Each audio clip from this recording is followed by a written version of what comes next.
on n'est qu'au début du commencement. Hein. C'est-à-dire, en clair, vous entendez parler de crypto-monnaie, vous entendez peut-être parler dans tous les journées de la blockchain, parce que c'est un peu une période publicitaire au marketing, le buzz, comme on dit.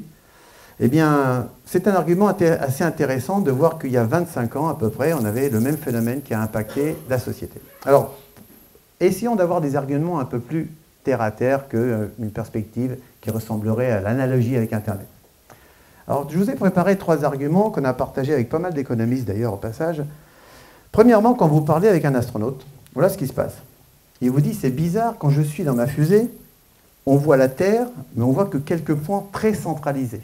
D'accord ? Donc en clair, il dit, mais c'est incroyable, la Terre, elle est énorme, et on est tous dans le même pôle, on est tous au même endroit. Ce que vous pouvez remarquer ici, c'est que c'est une centralisation des lieux de vie, des lieux de communauté.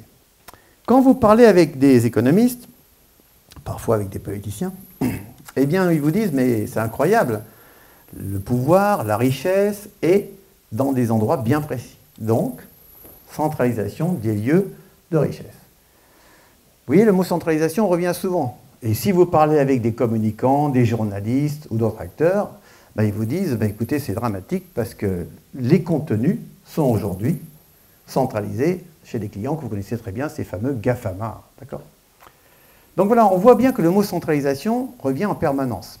On pourrait très bien, pour l'économie, dans les 10 années à venir ou dans les 20 années à venir, continuer sur ce rythme. Sauf que, on a un problème qui va arriver très très vite. Quel est ce problème qui va nous arriver très vite ? Eh bien, c'est très simple, c'est qu'aujourd'hui, nous sommes à peu près autour des 7 milliards. Nous allons directement vers les 10 milliards assez rapidement.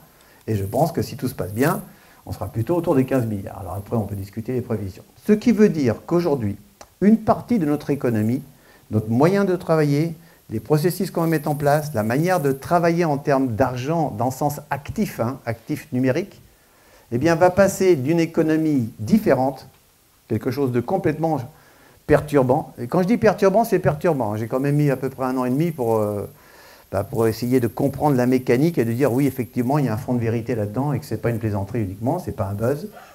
Donc ici, on va avoir un moyen différent qui va nous amener sur les années à venir à une économie qui est aujourd'hui centralisée. Tout ne va pas disparaître du jour au lendemain. Vous savez, on dit souvent la blockchain va supprimer les banques, va supprimer les notaires. Non, il ne faut pas rêver. Ça va changer le métier des banques, ça va changer le métier des notaires, ça va changer le métier de mon assureur, ça c'est sûr. Mais ça ne va pas les supprimer pour autant. Mais il va falloir qu'ils apprennent à travailler non pas dans une économie centralisée, mais dans une économie qui est décentralisée.